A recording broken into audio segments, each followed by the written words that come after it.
اہم ترین خبر یہ ہے کہ مشرق وسطی کشیدگی امریکی صدر نے قومی سلامتی کا اجلاس طلب کر لیا ہے۔ ان کو بریف کیا گیا تھا اور اب انہوں نے اجلاس طلب کر لیا ہے۔ جو بائیڈن کا اسرائیل کو تحفظ فراہم کرنے پر غور۔ امریکی قومی سلامتی کے اجلاس کے قبل امریکی وزیر دفاع کا اسرائیل ہم منصب کو فون بھی کیا گیا ہے۔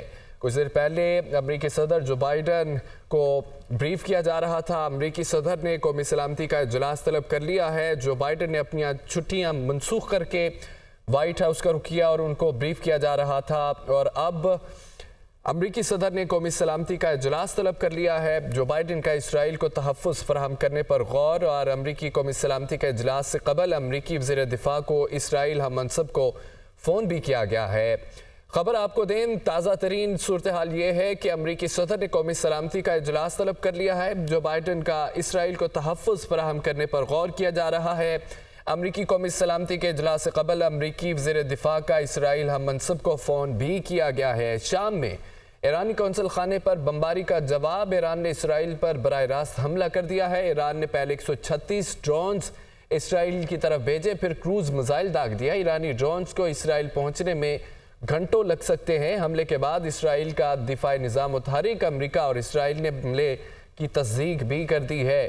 اسرائیل نے فضائی دفاع الرٹ جاری کر دیا ہے۔ جنگی طیارے ایئر سپیس پر تیار ہیں۔ آئندہ 48 گھنٹوں کے لیے ملک میں عوامی اجتماعات پر سخت پابندی عائد کر دی گئی ہے۔ مگر تازہ ترین صورتحال یہ ہے کہ مشرق وسطی کشیدگی معاملہ۔ امریکی صدر نے قومی سلامتی کا اجلاس طلب کر لیا ہے اور جو بائیڈن کا اسرائیل کو تحفظ فراہم کرنے پر غور کیا جا رہا ہے۔ امریکی قومی سلامتی کے اجلاس سے قبل امریکی وزیر دفاع کا اسرائیل ہم منصب کو فون بھی کیا گیا ہے۔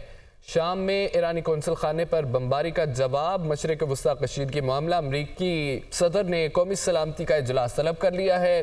جو بائیڈن کا اسرائیل کو تحفظ فراہم کرنے پر غور۔ امریکی قومی سلامتی کے اجلاس سے قبل امریکی وزیر دفاع کا اسرائیل ہم منصب کو فون بھی کیا گیا ہے۔ جو بائیڈن کا اسرائیل کو تحفظ فراہم کرنے پر غور۔ امریکی قومی سلامتی کے اجلاس سے قبل امریکی وزیر دفاع کا اسرائیل کو ہم منصب کو فون بھی کیا گیا ہے۔ آپ کو بتائیں کہ اسرائیل میں فضائی دفاع الرٹ جاری۔ اسرائیلی جنگی طیارے اسپیس میں موجود ہیں۔ اسرائیلی فوج کے مطابق اسرائیل میں 48 گھنٹوں کے لیے عوامی اجتماعات پر سخت پابندی عائد کر دی گئی ہے۔ پابندی فضائی حملوں کے خطرات کے باعث کی گئی ہے۔ جبکہ حالات سازگار نہ ہوئے تو عوامی اجتماعات پر پابندی پیر سے آگے جا سکتی ہے۔ اور تازہ ترین صورتحال اب یہ ہے کہ امریکی صدر اپنی چھٹیاں منسوخ کر کے وائٹ ہاؤس پہنچ چکے ہیں۔ امریکی صدر کو ایرانی حملے کے بعد کی صورتحال سے بھی آگاہ کر دیا گیا ہے۔ امریکی صدر نے قومی سلامتی کا اجلاس طلب کر لیا ہے۔ جو بائیڈن کا اسرائیل کو تحفظ فراہم کرنے پر غور۔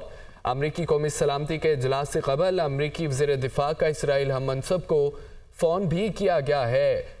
امریکی صدر نے قومی سلامتی کا اجلاس طلب کر لیا ہے۔ بائیڈن کا اسرائیل کو تحفظ فراہم کرنے پر غور بھی کیا جا رہا ہے۔ امریکی قومی سلامتی کے اجلاس سے قبل امریکی وزیر دفاع کا اسرائیل ہم منصب کو فون بھی کیا گیا ہے۔ امریکی صدر چھٹیاں منسوخ کر کے وائٹ ہاؤس پہنچ گئے اور امریکی صدر کو ایران کے حملے کے بعد کی صورتحال سے آگاہ کر دیا گیا ہے۔ مشرق وسطی کشیدگی معاملہ ہے۔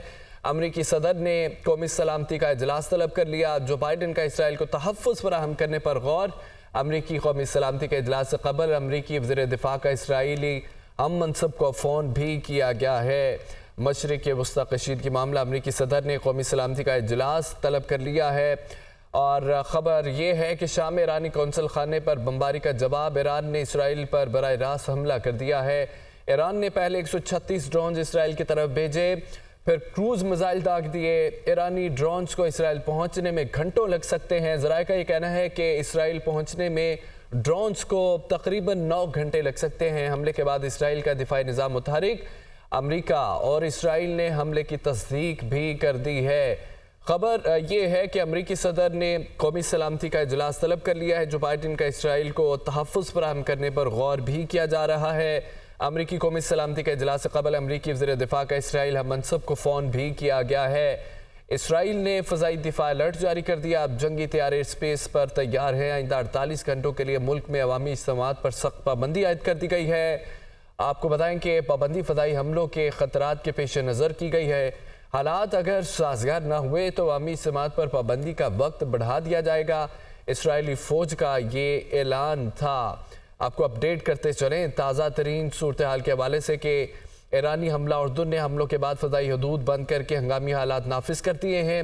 امریکی صدر بائیڈن کو ایرانی حملے کے بعد کی صورتحال سے آگاہ کر دیا گیا ہے۔ دمشق اور بڑے اڈوں کے ارد گرد اپنے روسی ساختہ فضائی دفاعی نظام کو بھی الرٹ کر دیا گیا ہے۔ ایران نے اسرائیل پر درجنوں ڈرونز داغ دیے ہیں۔ اسرائیلی فوج نے ترجمان نے دعویٰ کیا ہے ایرانی ڈرونز اسرائیل کی جانب بڑھ رہے ہیں، ایرانی ڈرونز کو ناکارہ بنائیں گے۔ ایرانی ڈرونز چند گھنٹوں میں اسرائیل کے حدود میں داخل ہو سکتے ہیں، یہ ان کی جانب سے کہا گیا۔ مگر تازہ ترین اپڈیٹ یہ ہے کہ ایران کے ڈرون حملے اسرائیل نے کئی شہروں میں ایمرجنسی نافذ کر دی ہے۔ ایران کے حملوں کے بعد اسرائیلی فضائیہ کے جنوبی لبنان پر حملے، ایران کے ڈرونز حملے عراق، اردن اور لبنان نے فضائی حدود بند کر دی ہیں۔ ایران کے ڈرونز حملے اسرائیل نے کئی شہروں میں ایمرجنسی نافذ کر دی ہے۔ ایران کے حملوں کے بعد اسرائیلی فضائیہ کے جنوبی لبنان پر حملے، ایران کے ڈرونز حملے عراق، اردن اور لبنان نے فضائی حدود بند کر دی ہیں۔ تازہ ترین صورتحال دنیا نیوز کے دیکھنے والوں کے لیے، ایران کے ڈرونز حملے اسرائیل نے کئی شہروں میں ایمرجنسی نافذ کر دی ہے۔ اردن کے حملوں کے بعد ایران کے حملوں کے بعد اسرائیلی فضائیہ کے جنوبی لبنان پر حملے بھی جاری ہیں۔ ایران کے ڈرونز حملے عراق، اردن اور لبنان نے فضائی حدود بند کر دی ہیں۔ امریکی صدر چھٹیاں منسوخ کر کے وائٹ ہاؤس پہنچ گئے۔ امریکی صدر کو ایران کے حملوں کے بعد کی صورتحال سے آگاہ کر دیا گیا ہے۔ مشرق وسطیٰ کشیدگی معاملہ، امریکی صدر نے قومی سلامتی کا اجلاس بھی طلب کر لیا ہے۔ جو بائیڈن کا اسرائیل کو تحفظ فراہم کرنے پر غور۔ امریکی قومی سلامتی کے اجلاس سے قبل امریکی وزیر دفاع کا اسرائیل